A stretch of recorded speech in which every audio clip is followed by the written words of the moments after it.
Sementara itu 40 hari sudah Stefy Agnesiya meninggal dunia lantaran sakit parah yang sudah bertahun-tahun ia idap. Kepergian selebgram cantik itu tentu saja meninggalkan duka mendalam bagi suami dan kedua anaknya yang masih kecil, juga bagi keluarga besarnya.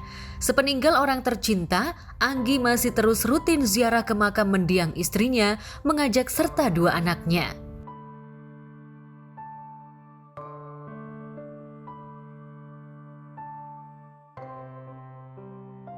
Sementara itu, jelang tahlilan 40 hari mendiang Stefy yang masih beberapa hari lagi itu, Anggi mengajak serta dua anaknya terlihat kembali mengunjungi makam istrinya dengan mengenakan baju koko berwarna krem seragam dengan dua anaknya yang disiapkan Stefy sebelum wafat.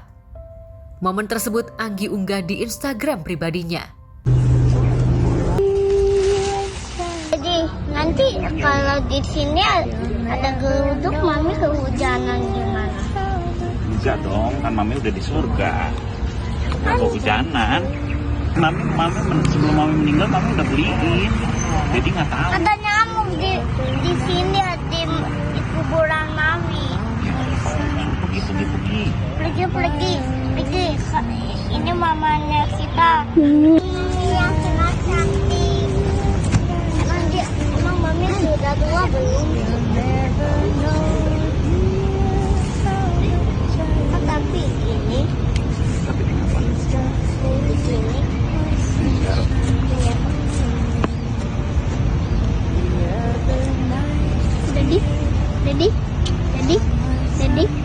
Dedi mau lihat?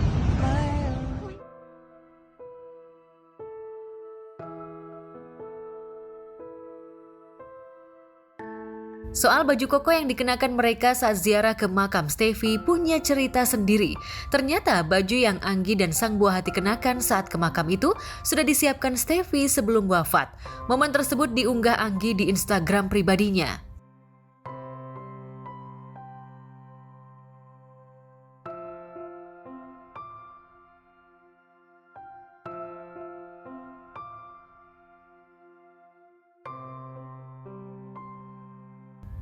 Doa senantiasa mengiringi kepergian mendiang sejak dimakamkan lebih dari 1 bulan yang lalu.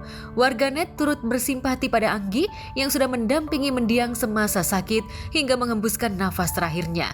Sementara itu, sahabat Stefy dan Anggi Pratama, Marisha Icha menjelaskan kondisi Anggi selepas kepergian Stefy Agnesiya itu. Dia menangis mulu setiap ini sampai bilang mau nyusul aja gitu. Doain aja.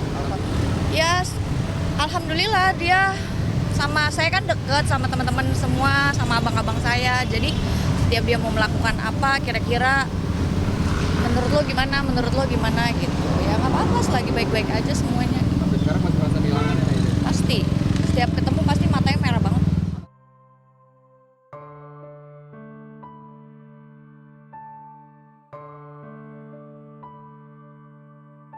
Namun begitu, sebagai sahabat, Marisha selalu memberikan support kepada Anggi. Diungkapkan Icha, pria anak 2 yang berprofesi sebagai pilot itu seperti orang linglung ketika diajak berbicara olehnya. Anggi diajak ngomong tuh masih blank gitu loh. Jadi setiap kita ngomong yang serius aja dia nggak ngerti, dia nggak paham. Kayaknya memang masih dia bilang masih kena mental gitu. Mentalnya belum sembuh, ya udah pasti. Ya, tapi kan nggak selalu diposting.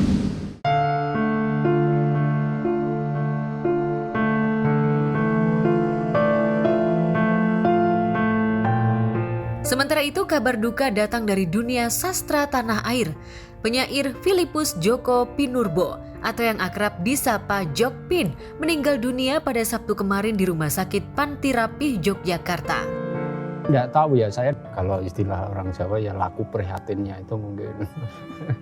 Kalau laku prihatin semacam tirakat itu ada nggak sih Mas? Saya enggak ya. Ritual itu enggak. Hidupnya sendiri sudah tirakat. Hidup saya sendiri sudah tirakat ya. Betul, hidup saya itu saya sejak lahir sudah tirakat. Ya saya kan terlahir dengan kondisi sudah sakit-sakitan. Orang tua merantau karena kondisi ekonomi, saya anak sulung harus membantu adik-adik saya. Sebetulnya hidup saya sendiri sudah tirakat. Jadi antara karya dan laku hidup itu udah menyatu lah. Saya sih tidak terlalu terbebani oleh itu. Saya pengennya tetap bisa nulis sampai kalau diberi umur panjang ya, tetap bisa menikmati menulis. Lalu saya pengen Indonesia ini kan bangsa besar. Betul-betul sebagai sebuah bangsa bisa menjadi komunitas kesusastraan yang besar, yang punya kepercayaan diri sendiri. Kita ini bangsa negara dengan penduduk yang sangat banyak. Sebetulnya kan kalau mau kita kembangkan menjadi semacam industri sastra sendiri itu bisa. Konsumennya banyak sekali. Saya dan Jogja itu secara chemistry pancen wis dititahke untuk mati di Jogja kayaknya gitu.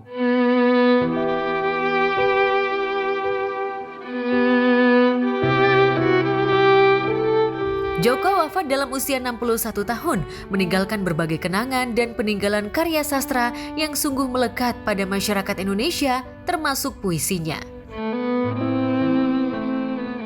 Aku pasti pulang, mungkin tengah malam dini, mungkin subuh hari, pasti dan mungkin, tapi jangan kau tunggu.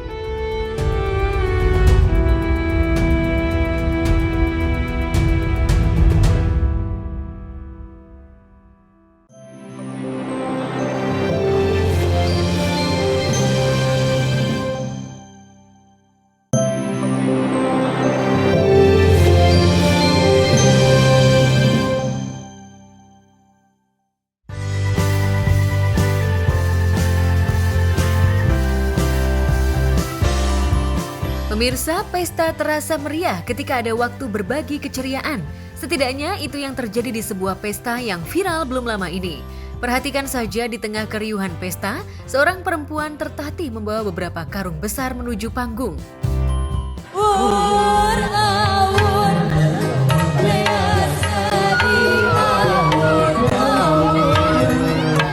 Kita kayaknya lebih gak dihargai ditimpuk gitu ya.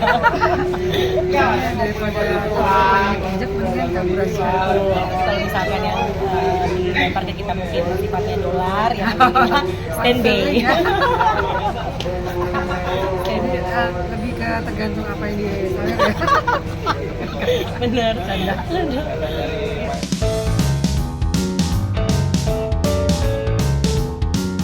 Sesampai di panggung, si ibu masih terlihat tenang sebab ada beberapa kotak yang sedang dibawa oleh rekan-rekannya.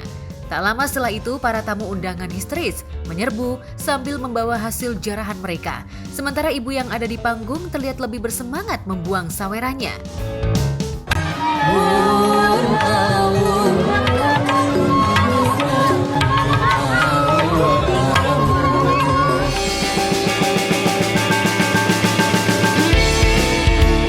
Keriuhan saat berebut seolah menjadi pemandangan unik sebab setiap orang yang ikut berebut membawa hasil yang lumayan besar. Perhatikan saja, ada yang memakai kain untuk membawa hadiah yang diberikan tuannya secara beramai-ramai.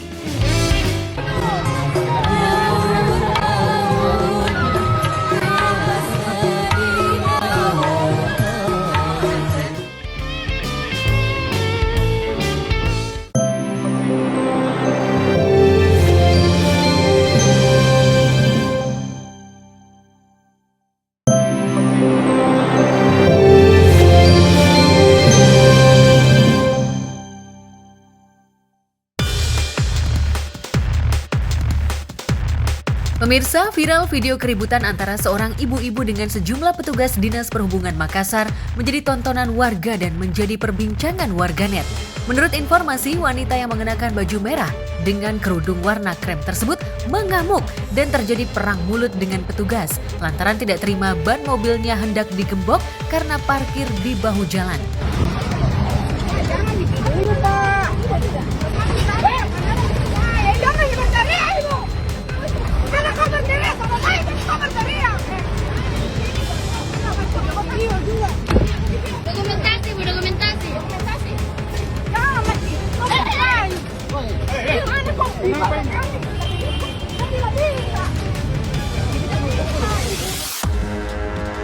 Selain marah-marah, wanita tersebut juga melabrak petugas yang merekam aksi marah-marahnya itu. Sontak, Aksi ibu-ibu tersebut menjadi perbincangan banyak pihak. Video berdurasi hampir 4 menit itu pun viral di beberapa akun Instagram.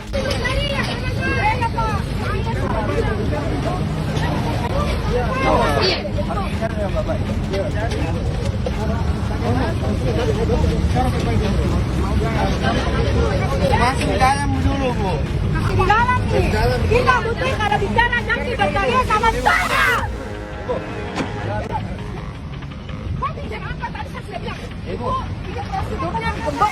Saya mau menanggapi sedikit perihal tentang ibu-ibu yang parkir kelamaan terus diderek sama disubnya. Nah, ini salah satu kesalahan yang sangat besar. Ini kan sudah peraturan, ya harus terima aja lah. Mau diderek, mau dibawa ke kantor, kan tinggal diurus. Jangan ngotot, karena ini udah peraturan. Nah, ini yang selalu terjadi ketika orang membawa kendaraan, parkir masih sering banyak yang sembarangan. Nah, ibu ini kebetulan ketika parkir ada dishub, diamankan oleh dishub, dan ibu ini tidak terima mobilnya dikunci, digembok gitu. Dishub tidak salah, dia hanya mengerjakan pekerjaannya dia, mengerjakan tugasnya dia supaya menertibkan jalanan gitu, yang seharusnya parkir di tempat parkir yang sudah tersedia gitu. Jangan sembarangan karena bisa mengganggu lalu lintas orang lainnya juga gitu. Untuk kedepannya ibu, entah siapapun itu, parkirlah di tempat parkir yang benar gitu. Sementara itu, jika ibu itu mengamuk sejadi-jadinya lantaran ban mobilnya digembok petugas dishub di tempat terpisah, seorang pengemudi mobil minibus nekat putar balik dan melawan arah demi jalan pintas di jalanan besar. Video yang diunggah pengguna jalan lain ini pun viral di media sosial.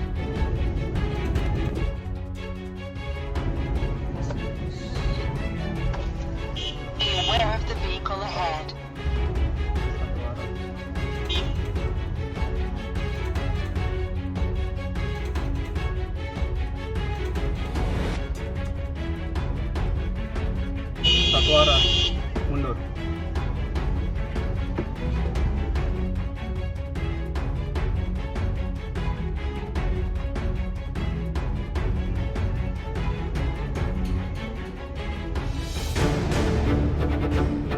Mengetahui ada pengendara mobil yang melanggar lalu lintas dengan putar arah jalan, video yang direkam di dashcam oleh pengguna jalan lainnya dan dibagikan oleh @roda.mesin itu membagikan aksi pelanggaran lalu lintas yang dilakukan pengendara mobil warna hitam itu. Sang pengunggah video itu pun mencoba menghalangi laju kendaraan mobil si pelanggar.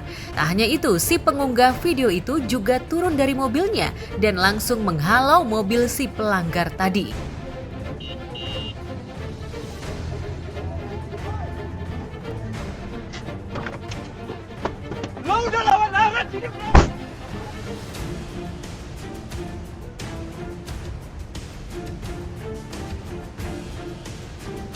Sebenarnya kalau misalnya kita lihat dari kronologinya, tentunya yang melawan arah itu udah jelas salah ya. Tapi mungkin attitude yang benar-benar harus kita cerminkan di saat kejadian itu adalah memang kita mengakui kesalahan gitu, bukan yang marah-marah terus juga malah memberikan banyak statement seolah-olah ya membela diri gitu. Karena pada dasarnya kita memang di lalu lintas itu pasti udah punya aturan dan dasar-dasarnya sendiri. Jadi aku harap untuk setiap pengendara lalu lintas untuk bisa mengerti dan bisa menaati bagaimana peraturan di lalu lintas. Pengunggah menyebutkan bahwa yang dilakukan oleh pengendara mobil minibus itu sangat berbahaya bagi dirinya dan juga bagi pengendara lain karena 100 meter di belakang mobil yang dipasang kamera dashcam itu terdapat tikungan sehingga berpotensi blind spot dari arah yang benar. Video viral tersebut terjadi belum lama ini diduga terjadi di daerah Serpong, Tangerang Selatan. Itu sangat berbahaya ya, apalagi kalau misalnya kayak aku bawa penumpang anak kecil, kita nggak tahu gimana dia tiba-tiba rem mendadak dan lain-lain. Pokoknya dalam berkendara harus sangat hati-hati, memenuhi rambu lalu lintas, jangan mementingkan kepentingan pribadi karena itu mengancam nyawa banyak orang. Karena kan kita kalau di lalu lintas itu udah ada yang namanya kartu, udah ada SIM. Nah, sebelum kita mendapatkan SIM pasti udah banyak dong aturan-aturan yang udah kita ketahui. Dan aku harap hal-hal yang teman-teman ketahui tentang peraturan lalu lintas itu benar-benar diterapkan. Dan tipsnya sih lebih kayak ini ya, kita harus sadar, menyadari bahwa keselamatan itu adalah hal yang benar-benar penting. Apalagi untuk banyak orang.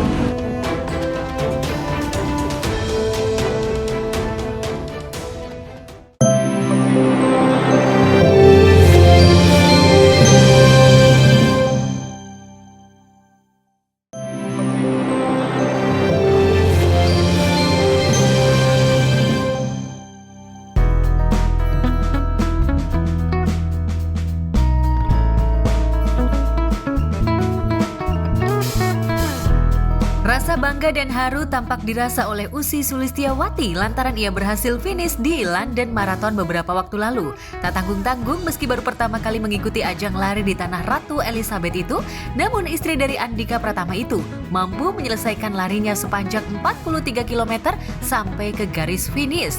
Semua kerja keras Ussy selama 2 tahun menggeluti olahraga lari sepertinya tak sia-sia. Ditambah dukungan dari Andika membuat Ussy semakin yakin bisa mencapai akhir dan mendapatkan medali.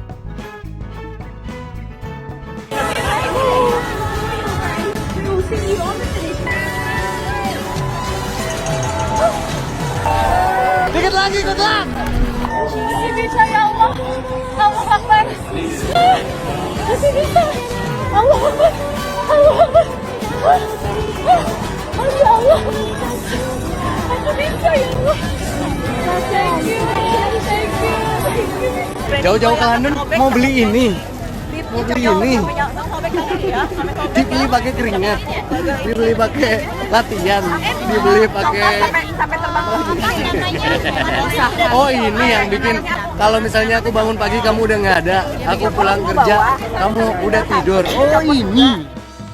Seneng banget, nggak bisa diungkapin dengan kata-kata karena yang bener-bener kayak nggak, aduh ini beneran ya ternyata bisa gitu. Padahal kan awalnya udah banyak ya, dari mulai delay lah, inilah itulah, jadi kayak aduh nih jangan-jangan bisa aku nggak finish nih gitu pas maraton nanti gitu. Soalnya ini kan pertama kalinya 42 kilo, malah pas pada prakteknya 42 kilo lebih 850 meter, hampir 43 kilo.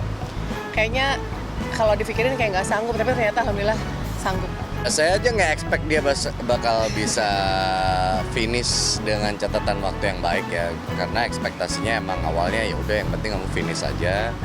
Kita udah jauh-jauh ke London, kamu nikmatin aja suasananya. Mungkin ini pertama kali kamu ngerasain full marathon bareng orang-orang dari seluruh dunia gitu, kamu nikmatin aja momen.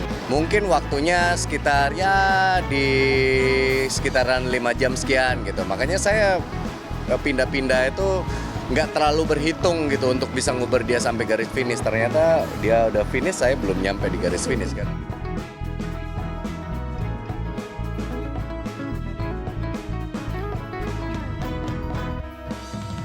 Meski kondisi cuaca yang dingin namun tak lantas menyurutkan langkah Ussy untuk bisa mengikuti maraton. Meski baru pertama kali mengikuti maraton, namun Ussy berhasil finish di waktu 4 jam 43 menit. Sungguh capaian yang luar biasa bagi Ussy. Maka wajar jika Andika memberikan sekelumit hadiah untuk istri tercinta lantaran berhasil menyelesaikan maraton. Lantas hadiah apa yang diberikan Andika kepada Ussy? Ada di sini aja udah hadiah. Ya hadiah kecil aja, hadiah cuman buat, kan kadang-kala kalau kita habis ngelakuin sesuatu yang berat tuh ketika diapresiasi kan pasti seneng gitu. Meskipun sederhana, tapi mudah-mudahan itu jadi ada memorinya sendiri. Oh kalau dia pakai itu dia ngerasa oh ini yang dikasih waktu after aku finish maraton, kayak gitu aja sih. Pengennya meninggalin memori aja. Kalau barangnya sih ya barang kecil aja. Dan ternyata waktunya menurut orang-orang untuk virgin itu lumayan cepat ya. Aku bersyukur.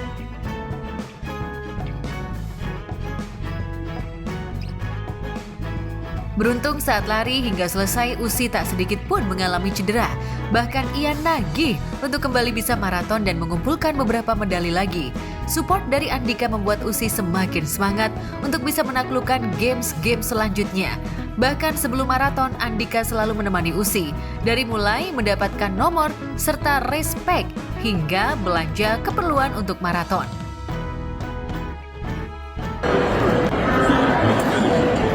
Excited and nervous? Oh, okay. Urusan beli-beli, aku. Urusan bayar-bayar, dia. Dikeluarin lagi, iya. Yes. Belanja lagi, dan bayar dia lagi. pengen seneng aja, seneng aja aku sekarang. Emang begitu menikmati sekali dunia lari itu. Jika Usi memilih lari di London, lain halnya dengan Vanda Raini yang memilih berolahraga lari di area Gelora Bung Karno. Vanda tak sendiri, ia ditemani oleh sang tambatan hati Fajar Gomez. Apalagi usai lebaran kemarin, Vanda sudah menimbun banyak lemak dalam tubuh. Lantaran kudapan khas lebaran seperti ketupat, opor ayam, rendang tak bisa ditolak. Untuk menghindari cedera, dua pemain sinetron tukang ojek pengkolan itu melakukan pemanasan. Tumben banget agak ekstrim ya, tiba-tiba mau lari. Tiba-tiba lari, karena kita menghancurkan para santan-santan yang sudah berada di dalam perut. Kamu makan opor berapa banyak? Aku cuman dikit sih. Berapa? 5 piring. 1, 2, 3, 4, 5.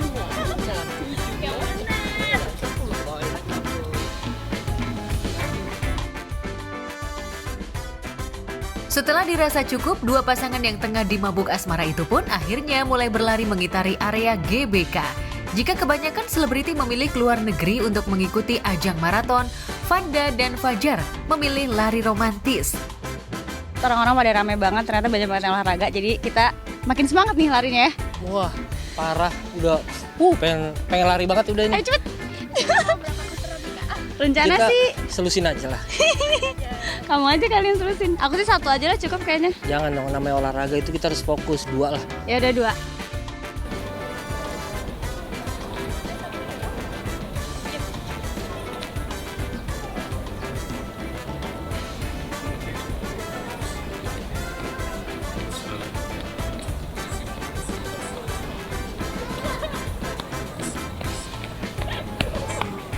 Oke, tadi kita udah lari 2 putaran. Nggak, sebenarnya ini santannya masih pada berontak, jadi kita masih bisa udah nggak bisa lari lagi. Berontaknya suruh kita stop untuk istirahat katanya. Tak sampai di situ, usai kuyup lantaran banyaknya peluh yang keluar usai lari, Fajar menantang kekasihnya untuk bermain hula hoop sambil menjawab pertanyaan. Sayangnya Fajar yang menantang Vanda justru sama sekali tak mahir bermain hula hoop. Oleh karena itu, Vanda pun akhirnya mengajarkan Fajar olahraga yang memang digemarinya. Kebetulan ada lumba-lumba nanti. Aku mau challenge Fajar buat main hula hoop. Oh iya, aku. Nanti aku coba. Jadi aku mau main hula hoop, tapi nggak boleh berhenti. Terus nanti Fajar kasih pertanyaan spontan. Oke pemirsa, kita tes sekarang ya. Sekarang ya. 1, 2, 3, go. Kamu sambil nanya apa? Ya udah, kamu ini aja dulu, kan dadakan tiba-tiba ya kan? Ya kan udah. Oh ya udah, oke. Hah? Kamu sayang sama aku apa enggak? Sayang lah. Dari kapan? Dari tahun lalu. Masa sih? Ya. Kemarin makan berapa kali santan yang ada di rumah? Hah? 2? 2 kali? Iya. Cemilannya? Banyak. Nastarnya toples. Oke. Kamu serius nggak ngejalanin hubungan sama aku? Ini lebih ke pertanyaan. Kan pertanyaan dadakan? Ini bukan dadakan, ini tanya jawab. Iya. Oh iya gitu? Iya, serius. Iyanya? Gue timpung. Ayo. Bisa nggak? Bohong dia. Aku baru mau mengajukan pertanyaan nih. Ya udah, aku goyang. Ya udah aja. Kayak lawan arah gitu, pas ini ke sini, badannya ke sana biar ketemu tabrakan. Cemen. Badan kamu tuh kiri kanan gitu doang nih. Yang muter itunya. Bisa. Easy. Permainan apa ini? Kalau main hula hoop tuh bisa langsung punya shape pinggang gitu.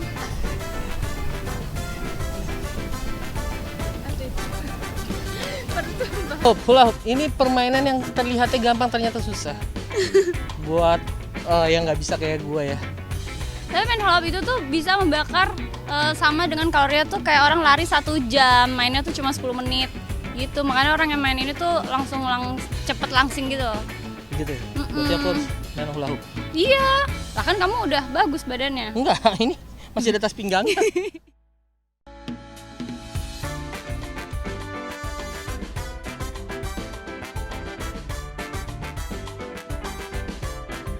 Halo Bapak Sungai. Tolong jangan panggil saya nama itu ya. Ada apa kali sih tadi? Just don't. Udah kayak duduk. Ya bentar lo Pak, duduk. Jatuh cinta itu anugerah. Mata hati itu musibah. Nggak bisa lo pisah. Thought it was a happy ending.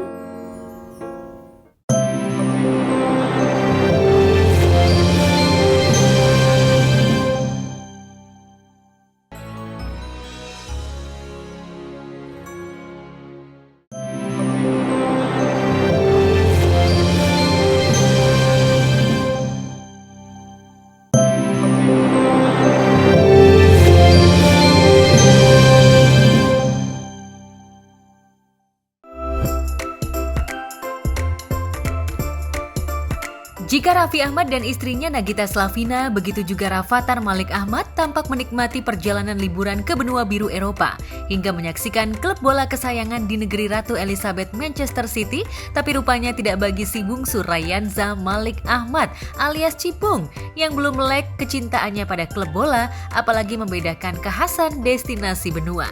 Buktinya sepulang ke tanah air, Cipung langsung merengek ke suster ini pengasuhnya untuk segera menumpahkan kerinduannya main di rumahnya yang lama ditinggal. Kerinduan langsung ditumpahkan Cipung dengan bermain bola di pelataran rumahnya.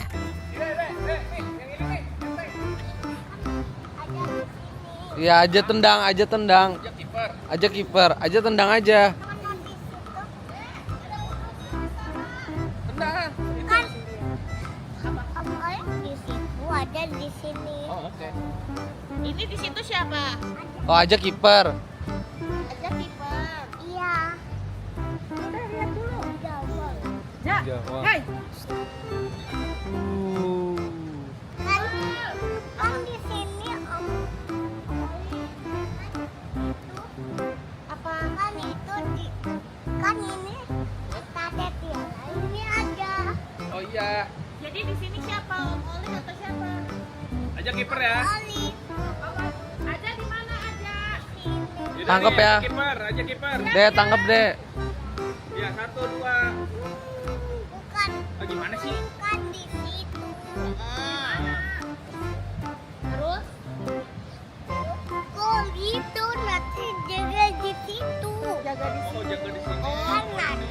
Aja yang tendang. Kan nanti kan gimana cara ke situ? Kan kayak gini kejegil kan. Terus? Ajanya kasih contoh dulu buat Om Oli. Gimana contohin? Coba. Kan Om Olinya nggak tahu. Gitu. Oh Om Malik tendang situ. Ayo ajanya lari cepat dikejar bolanya rebutan. Cepat dikejar. Cepat. Awas. Ayo awas. Dan ini kayak ada tuh. Ini. Ayo. Enggak ditendang. Ada 2. Ada banyak. Oh ada 2. Oh ada 2. 3. Pakai air itu coba. Air apa? Kan bolanya Berenang, bersenang, bermain dengan riang, meluncur. Ibarat pepatah rumahku surgaku, seindah apapun pemandangan dan destinasi pelesiran, bagi Cipung, rumah menyimpan banyak kenangan karena bisa membuatnya lepas bermain dan riang gembira. Maka setelah puas main bola, Cipung pun langsung main air alias berenang di kolam renang milik sang papa. Buga-buga? Ya. Apa itu? Tante Tiara nggak ngerti. Ada air. Ada airnya. Tuh, Tante Tiara yang peluk gini aja berani nggak? Ini mau dipegangin? Nggak mau aja. Mau aja, mau duduk aja. Kita di mana? Biar ngasih lauk aja ini mah. Smile. Masih lihat smile. Nah sini lewat di situ. Kalau ini dalam ada di situ aja yang pendek. Duduk. Sana duduk. Duduk. Ya boleh di situ duduk. Coba pakai ini. Kalau buat belajar nyelam-nyelam boleh pakai ini. Nah di situ boleh. Bisa tiduran boleh. Minum air putih dulu. Jalan.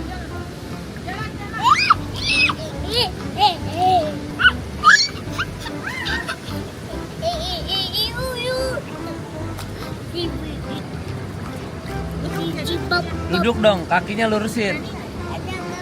Kakinya lurusin, nggak apa-apa. Kan pendek. Gini deh, ajanya di situ gini.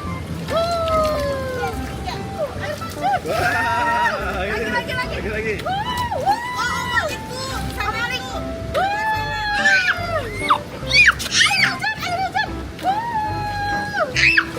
Ada air mancur. Tuh, asal sempur balala. Air mancur. Dan aja pun berat nih tenggelam. Bapak bisa nyembur, Dek. Dek. Selain menjadi arena bermain melepas rindu bermain air, Cipung memang amat dekat dengan Susrini. Di rumah ia merasakan kebetahan yang amat tak ternilai dari sekedar gaya-gayaan berlibur. Lihat saja tingkahnya begitu otentik, bebas berselancar, bahagia menikmati dunia anaknya. Di sana yoga kayak gitu. Kayak gitu. Iya, di sana kalau yoga itu harus diukur. Sila. Relax, matanya gitu. Merem. Gini, dek. Gitu. Gini, panjatkan doa. Udah belum? Ya udah kalau takut panas di sini. Biar nggak takut panas sini yoganya di sini. Sini kayak bayi. Ini tengkurap. Tengkurap dulu. Nah, gitu. Sip. Lurus badannya. Gini. Kameranya mana kameranya? Pas ini. Terus angkat kakinya ke atas. 1 2 Gini 1 2 3 4. Deh. Terus badannya diangkat. Push up. 1 2 3. Push up namanya. 4. Oke. Terus balik badan. Aduh, gimana? Gini. 1 2 olahraga 4 5 6 7 8. Tuh 2 3 4 5 6 7 8. Yang digulung-gulung ini. Tuh 2. Yang ini tangannya. Kakinya belum kakinya. 1 2 3 4. Ini tangannya. Ini ke atas. Nih, 1 2 3. Sekarang duduk. Tangannya di sini. Oke. Gitu. Gimana? Hamnya belum. Yuk. Ya, Dek olahraga hari ini, Dek. Hah? Ade pagi ini olahraga ya? Hah? Kan ini Tante Tiara kan. Kan ini ada. Ayo main. Yang ini aja. Sama. Gantian. Yang ini Nono. Ini Nono. Oke, nggak pakai bola ini. Dah. Wah. 1 2 3. Tinggalkan dulu gadgetmu.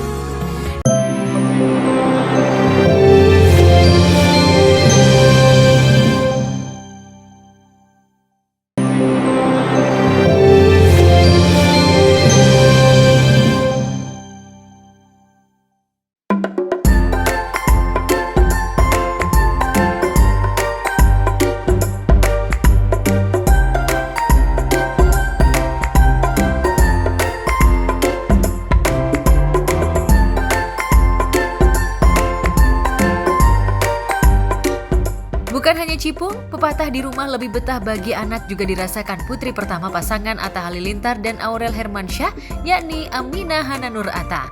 Ia bisa bertingkah lucu sambil menyuapi papanya. Ini.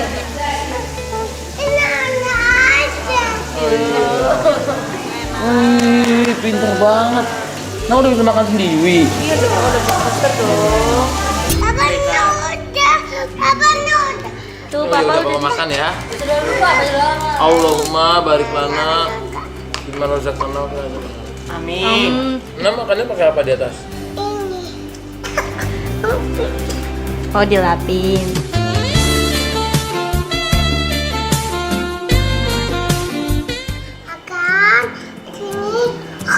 Oh gitu. Oke. Siap bos, siap. Masukin. Nah, ya taruh sini. Nah, tidak. Makasih ya. Ini pedas ya kecilnya. Mana makanannya?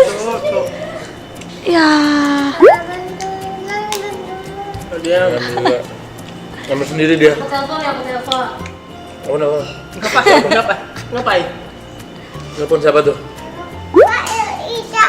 Ini kenapa? Oke. Telepon siapa? Siapa Mbak? Ini suruh. Aku lagi sholat dulu bentar, saya. Tuh lagi sholat. Sudah bawa makanannya. Siap gitu. Ya. Oke. Bye. Saya kalau mau kamu ambil ke kamar aku, Ser. Bisa nggak, Ser? Ambil ke kamar dia, ke kamar. Ica. Bisa. Ini bawa makanannya ke bawah ini. Sekarang lu ke situ. Oke. Bawahnya Ser, tolongin Ser ambilin Ser. Bisa. Bawa aja. Oke. Iya, nanti mau nyusul lagi mau ke depan dulu bentar ya. Iya, oke. Ya, makasih. Sekarang ya.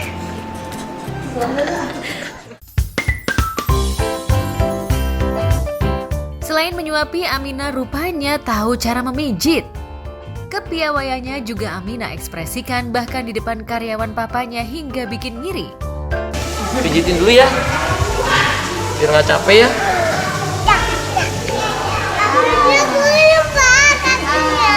Oh, kakinya belum.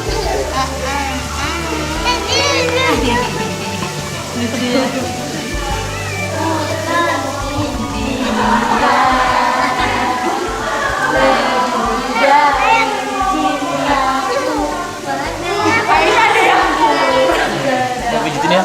Enak nggak Bu? Enak ya? Enak ya Bu ya? Dah.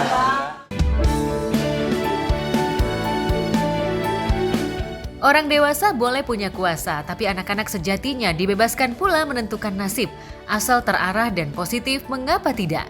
Barangkali seperti itu pula yang dilakukan Jalu, putra presenter Irfan Hakim. Diam-diam ia mengidolakan kakaknya yang suka atau hobi menunggangi kuda. Seperti inilah saat Jalu bersiap latihan kuda.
Bagi Irfan mungkin biaya tak masalah, tapi mungkinkah ia dan istri harus terus didera rasa was-was setiap kali putra-putrinya mengikuti laga pacuan kuda? Takut atau berani nggak? Berani aja. Gak tahu. Biasanya kudanya takut. gitu. Gini, semua pilihan dalam hidup ini harus bertanggung jawab. Jadi berkali-kali benar ini yakin, oke. Tidak hanya ke Rakana Raina, ke Aisyah juga, ke Jalu, Jaki. Saya membiasakan untuk bertanggung jawab dengan apapun pilihan mereka selagi positif. Kalau yang negatif ya sebelum itu juga langsung kita ingatkan. Tapi kalau selagi positif ya kita orang tua kan mendampingi, mengawasi, kemudian mensupport itu. Ya, Irfan sendiri dan istri bukan tipe orang tua yang menghalangi hobi, apalagi minat itu datang dari dalam diri. Lantas akankah Jalu dilatih menjadi penunggang kuda profesional?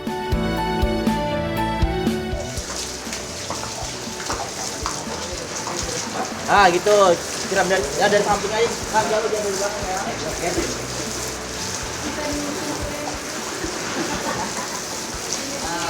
Bawa sebelahnya sini.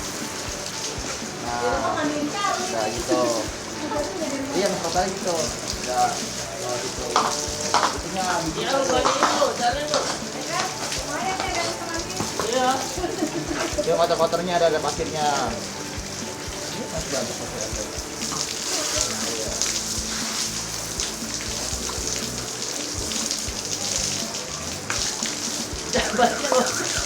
Udah kalau kita tanya.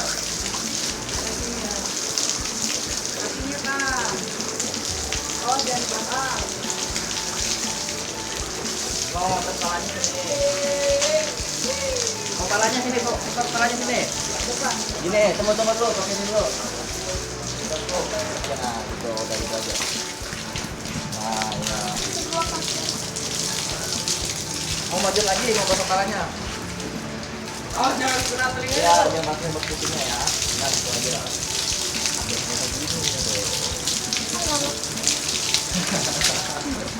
Nah, intinya kena basah banyak. Seru kan?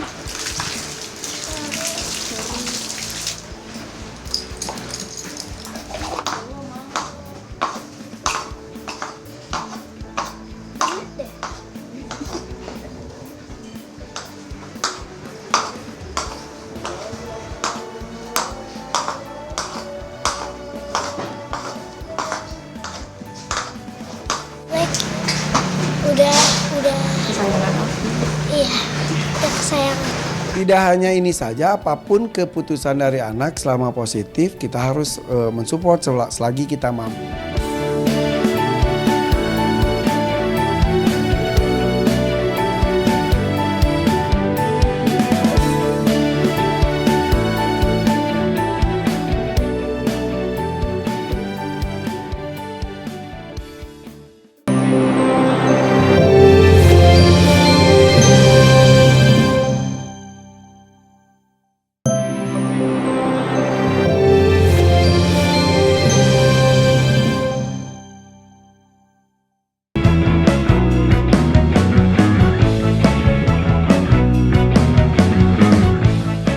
Tak kalah seru, Mona Amelia, salah satu pemain sinetron Tukang Bubur Pengen Naik Haji, terlihat riang ketika tim Gospot menyambanginya sekalipun pernah gagal. Kepada tim Gospot, Mona tak segan berbagi kebahagiaan dengan memamerkan isi tasnya. Oh, boleh dilihat isi tas aku nih. Aku kalau syuting biasa bawa ini ya. Ini alat perang aku. Mau lihat nih isinya. Tapi isinya tuh itu banget ya. Nah, ini ada tas kecil nih, lucu banget. Ini aku dikasih temen aku. Aku di sini taruh anting-anting aku. Kalau misalkan aku pakai baju biru, aku antingnya biru. Kalau bajunya pink, antingnya pink. Jadi disesuaikan aja. Tuh banyak banget warnanya di sini. Nah, dan ini aku ada lotion ya, biasalah perempuan. Ada lipstick juga. Jadi warna bibir aku tuh karena bibir aku udah jontor ya, udah tebel. Jadi warnanya tuh jangan yang terlalu merah. Jadi agak sedikit orange gitu. Nah, terus ada bedak juga. Aku bedaknya tuh nggak yang mewah-mewah, yang bagus ya. Jadi dari dulu itu aku selalu pakai bedak bayi ini ya, bedak tabur gitu. Nggak cocok kalau pakai bedak yang mehong-mehong em. Terus ada ada sikat gigi juga. Aku tuh dari kecil dibiasakan habis makan itu pasti selalu harus gosok gigi. Jadi aku tuh tiap habis makan gosok gigi, habis ngopi gosok gigi. Jadi sehari aku gosok gigi bisa 6 sampai 7 kali ya. Bukan hanya isi tas, ia juga menunjukkan barang bawaan yang selalu ia bawa sekalipun dalam kondisi darurat. Apalagi ya biasalah ada foundation gitu-gitu. Itu aja sih isinya, nggak banyak-banyak. Di sini ya ada handphone aku. Nih handphone aku. Nah, aku handphonenya ditaruh di sini. Jadi kan biar aman tuh. Nih dipakai yang satu di sini, yang satu di sini gitu. Enggak sih sebenarnya ini handphone lama ya, udah lama banget. Jadi semua kontak ada di sini. Ya ini yang baru nih, ini dibeliin suami aku pas hadiah ulang tahun. Jadi aku tetap cinta handphone aku yang lama sih, karena kan banyak kenangannya ini nih.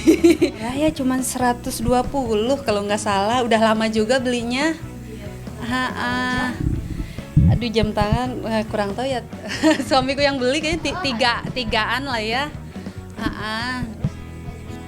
Ini tank top murah sih, cuman cepet, sama celananya 200. Sepatunya 150 doang. Aku sih memang menyesuaikan aja sih. Aku suka barang-barang yang nggak terlalu mahal, karena semampu aku juga gitu. Maksud aku tuh daripada aku beli baju-baju yang mahal, mending aku tabung gitu kan. Karena aku juga bantu orang tua, bantu anak juga gitu. Terus menurut aku sih yang penting baju nyaman aja dipakai dan pantas gitu. Apalagi aku kan rada-rada tomboy ya. Jadi gampang banget sih nyari-nyari bajunya gitu. Nggak apa-apa, ada nenek. Iya, sama nenek. Kalau biasanya kakak kalau lagi break syuting ngapain? Aku nge-gym. Aku tuh kemarin aja Sabtu Minggu kan aku libur karena hari Sabtu kita memang break. Nah pas minggunya itu aku cuman ada 1 scene, jadi nggak diambilnya hari ini. Makanya 2 hari aku libur tuh aku nggak kemana-mana. Aku bener-bener istirahat di rumah. Terus ada waktu aku nge-gym. Bermain di sinetron yang kini sedang digemari pemirsa, Mona mengaku bangga. Itu sebabnya ia tak segan berbagi rahasia yang ada di dalam tasnya. Itu sebenarnya begitu turun schedule kita langsung baca. Misalkan kan langsung turun di grup tuh, kita langsung baca tuh mau di rumah mau di mana, kita langsung baca. Di situ kan kita paham ya. Oh besok ini scene-nya begini-begini. Kita udah tahu kita harus ngapain, dialognya apa. Kita udah harus baca semua sebelum kalau kali syuting tuh udah tahu gitu. Nah begitu nanti mau tag lagi, dibaca lagi. Jangan lupa nonton ya sinetron Tukang Bubur Pengen Naik Haji, tayang jam 15.45 hanya di RCTI. Oke.